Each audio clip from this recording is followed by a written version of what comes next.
Joseph Mukasa uri mwishukuru makaga yashobora ku itakeri ishenkuru bwo kumanyanka Rafael Murindwa akaritsiga umazina g'umutabani Kivumbi Francis betu bwanyuma y'umutabani okufa omukyara we okumanyanka Anna Nasali nuko kuhindura amazina ecyapa kakita umazina jahamwe n'omuhala wamanyanka Margaret Nakato ntwayihirire kutunda itakeri lino lyali yajja Rafael Murindwa Nzibe yajja bwe yafa ettaka nalirekamu omusika we Kivumbi Francis omusika we Francis teyalwawo nafa bwe yafa mukyala we Anna Nasali nakwata ekyapa nakikyusa naliteeka mu mannya ge era n'atandika okutunda ettaka eryo nga ffe bekikwatako ab'owaka tetulina kitumanyi.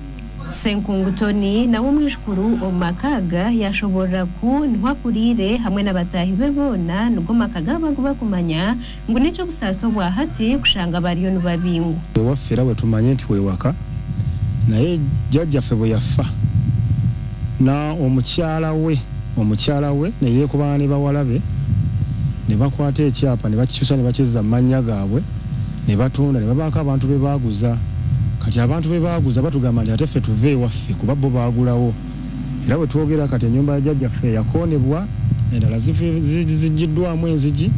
batugoba tuve waffe Noweri na Kivumbi hamwe n'abandi bashobora ku oburagwa bwishenkuru bwo bwabibutakwikiriza kubaho umuntu wena owatunda itakeri ngo n'ekyo busasi kureba batabuteire mu kitinisa n'olumbe lwa kitaffe tunakwabizibwa alyoka agule era yagula kwani katyolo era mukamwana obuyinza yabujjawa obwakyusa ekyapa ekyo okukireka manyage ne muwala we nti eddame lya jjajja lyali lyogera kya butatunda mwana muzzukulu wali waddembe okubeerawo bw'oba olemeddwa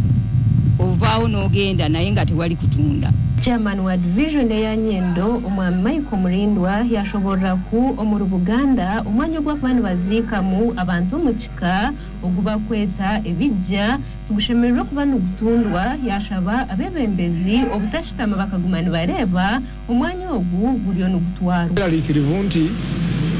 amalalo g'abajjajjaabwe ag'abakadde abaganda baabwe n'abazadde bagenda kuzikulwa kale naffe mu ngeri efana bwetu ng'abakulembeze tusobola kuzingira mikono mabega tuteekwa okugenda tutaakirize ekitiibwa ky'abafuni n'ekitiibwa ky'abantu abo bonna nti ngaffe abantu abakulembeze nga tetumanyi n'obukulu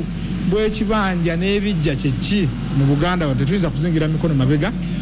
okutaakiriza ebikolwa ebikyamu kubanga bayinza n'okubaawo okuyiwa omusaayi kubanga bannannyini kifo abaana abo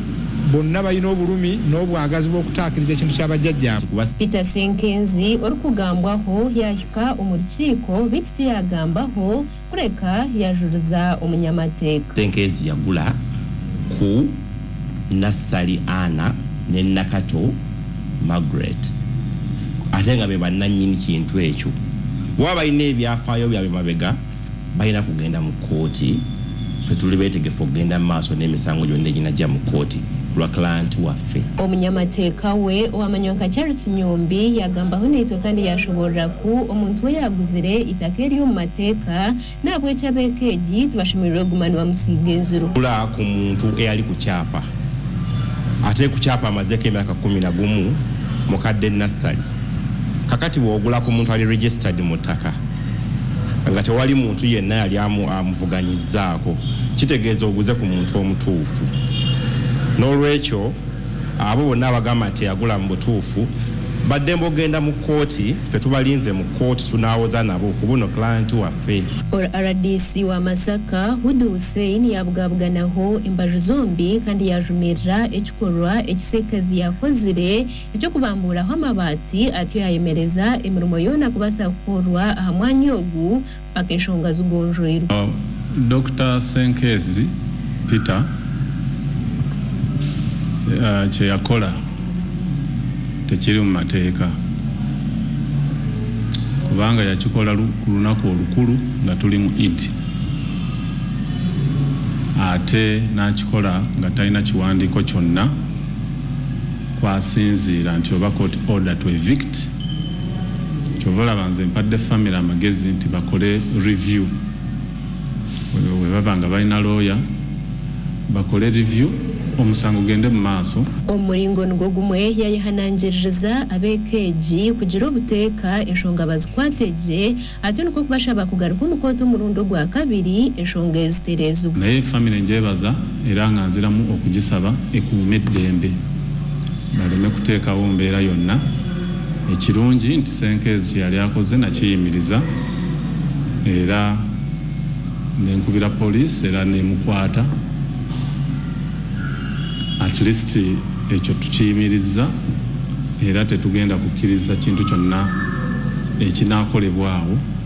okutuusa nga tufunye empoza yonna